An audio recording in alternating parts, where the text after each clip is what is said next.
Hello there, Croeso and welcome.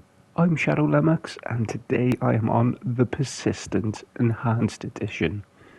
This is one of the free PSVR games that was released in November for PS Plus subscribers, and I'm not playing it in VR. I wish I was, but my VR set is locked up or stored away as I'm preparing to move. Me and my wife are preparing to move from this flat into a bigger place. So for now, I'm just playing it in normal mode, which is an option.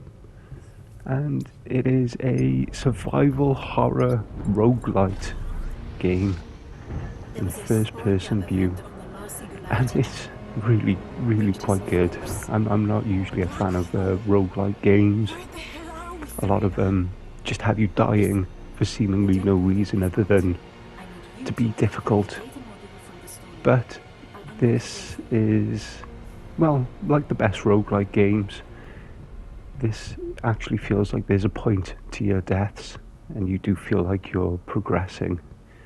It's set aboard a ship called the Persistence, and the AI, in an attempt to repair the ship, has cloned one of the crew members, which is who you are. As you go through the game, you will, as you're trying to repair the ship and reactivate systems, you will basically die a lot. But it isn't so bad, because you always feel like you are progressing, as I said. And it's partly the point of the game as well. Being these clone bodies means you can be reprinted, as they call it, over and over. And you'll use this DNA harvester not only to get an imprint for yourself, but also to take out the enemies and harvest stem cells, which you will use for upgrades, and you keep them across all your runs. Even if you die, you don't lose the stem cells you picked up, and you don't lose the other items you pick up, the currencies anyway. We'll get a bit more into that. And it's just a first-person view. You activate stuff by looking at the little green lights. You have a teleport on X. And you have a few other abilities that you'll come across during the game. So as you go into the teleporter, one thing you'll notice on every run, and like other roguelites, is that the layout of the dungeon, of the ship, will change every time you die and go back in. There'll always be these little maps on the walls, and as you'll see, we'll go in and I'll get a slightly different layout again. So it's always worth checking the maps, and you'll see those little select panels throughout the ship, and there'll always be access to a map.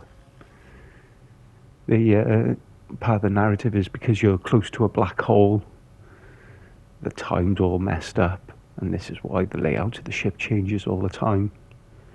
But it tells you enough, and you can scroll around the map using the D-pad, and it does show you the location of key things you need to know. You would have seen that there were things called fabricators, which you'll see a bit later. These are for items that you can make, which you pick up from things called fabricator chips. And again, that's another type of currency that you don't lose between runs, but you do lose the items that you make. But they are cheap to make anyway, and sort of easy to acquire, worth acquiring purely for experimentation. It says survival horror, so there's a lot of stealth in it. But you can also take on people head to head. but you are rewarded more for stealth, and you can, pretty typical stealth mechanics. If you walk around, you'll be heard by the enemies, but if you crouch and stay out of sight, you can sneak up on them and harvest stem cells, which you'll use for upgrading yourself. But you said you can also do head-to-head combat. You get a shield, which does drain your energy. It's on L2. I keep pressing L1 there to get the objective up. It's all a bit slowed down because it's the first encounter. You'll see it more at full speed a bit, well, in a bit. And so you can use a shield to block their attack and then give you an opening for an attack. If you get the timing right, it'll turn the enemies around and you can then just harvest them straight away for stem cells, quickly eliminating them, because if you eliminate them just with melee, you don't pick up the stem cells, but they may drop items, including schematics, which is that little cube on the floor just then. You can see I'm just trying to get the timing right. Harvest those stem cells. But eventually, you will get overwhelmed by combat. You'll bite off a bit more than you can chew, thinking your few initial encounters have made you confident. And eventually death will befall you. Not too, I said, not too bad. It's, you know death's coming, and it's a part of the game. Because when you go back, you can use the stem cells and any schematics you found to upgrade yourself or your suit. You reprint yourself, and you'll spawn there. And it could have gone better indeed. But to your left, as you spawn, you got your DNA sequencer, and then you got your armory to your right. The DNA sequencer is where you spend your stem cells. And you can upgrade various things about yourself: your health, melee damage, your dark matter, which is used for your teleport, and your super sense, which is on triangle, makes the enemies and dangers highlight in red. And your stealth as well, make you quieter, make your movement speed faster as well. So even though you will be dying, because you keep your stem cells and whatever you pick up as far as stem cells, fabricator chips and Erebus tokens, you always do have that sense of progression, even if you're not progressing the story, even if you're just doing the first few rooms over and over again. Perfectly viable way to make yourself a bit more powerful. So any enemy can drop one of those schematics, and you'll use those to upgrade your suit at the armory. You can turn that schematic you found into Here I picked up an upgrade for my actual suit. You see I've got two here that I've picked up, but you can only have one selected at a time. You can make them, but you can only have one equipped at a time. But then you have your other abilities and powers you can upgrade, and you can have upgrades on them as well as on your suit. So that's not too much of a restriction. It's sort of an expected restriction anyway. It's different rarities of schematics, and the more you get, the more powerful you will be, and the easier your trips through the ship will be. As you can see, I'm just experimenting here, equipping and making stuff just to see how it works. And now my suit's changed slightly visually. You'll also see these fabricators. You've got 4 of them. You've got a weapon, a firearm, melee, grenades, and experimental weapons. And you use Erebus tokens that you will pick up through your trips through the ship to unlock these items. But you'll pick up enough of them that you'll eventually unlock all the items in the fabricators pretty quickly. And as you can see, the cost is pretty cheap for all the items. So even though they recharge and you can't build stuff a lot, you'll pick up things, so experiment with them. They tend to all help, these items help you take out enemies much quicker, but they do have a limited number of uses. But you can, if you find another fabricator, you can build more and it'll just refresh your stockpile essentially. And that is all basically the key elements of the game. You always learn more through doing.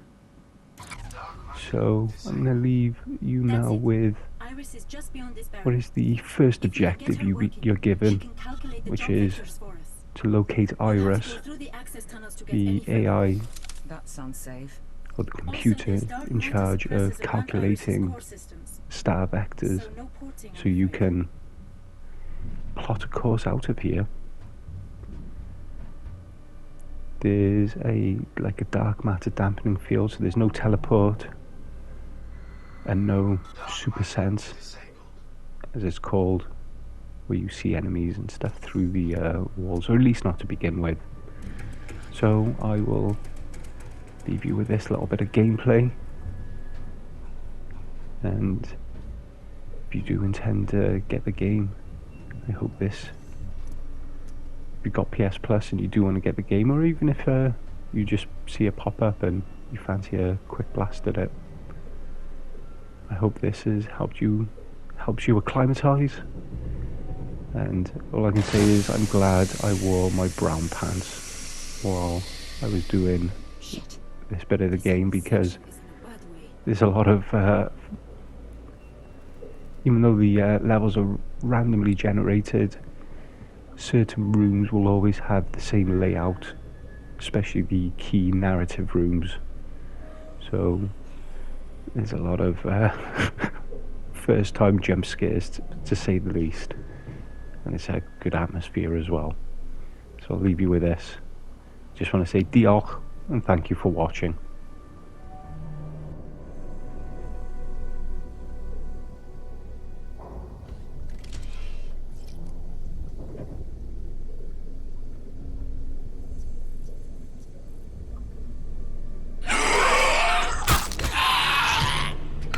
That thing was horrible.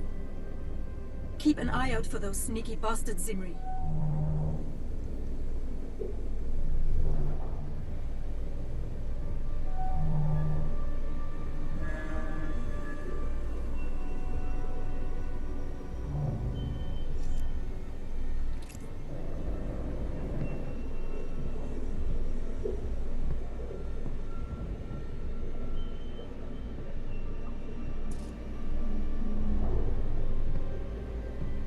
There's an override for the barriers not far from here.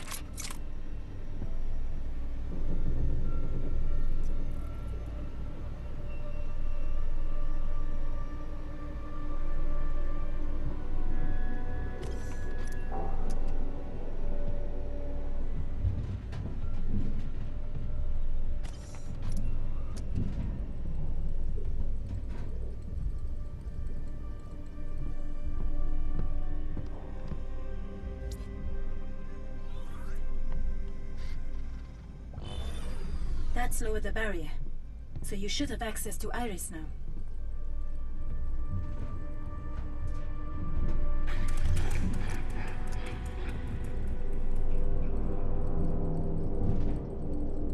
You just need to get to the console and power up Iris. She's not been woken since the last jump.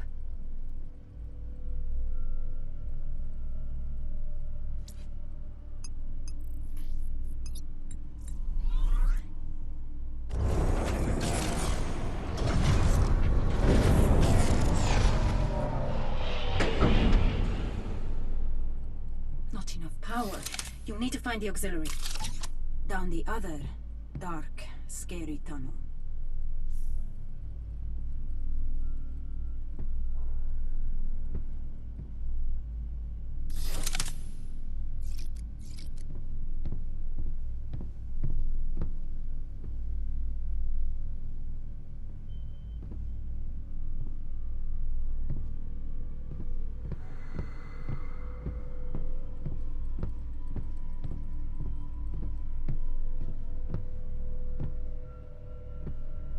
have to go through the maintenance tunnels to turn on auxiliary power. There's no getting out of it, Simri.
This is it. Just flip that switch and power should flow to Iris. Shoot? One sure way to find out.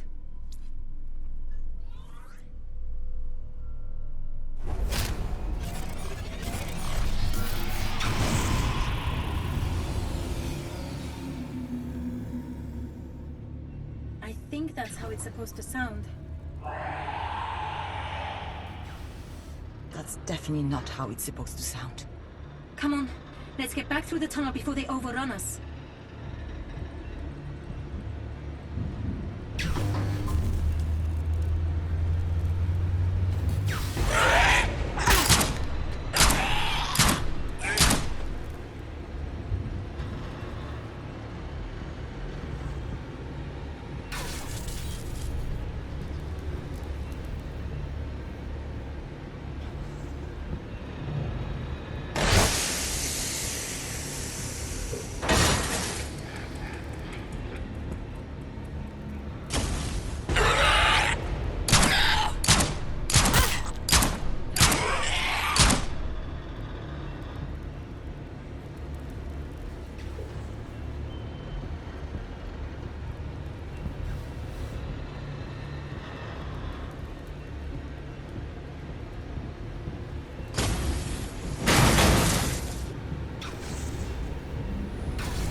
almost there now. Just use the console to lower the tower into position.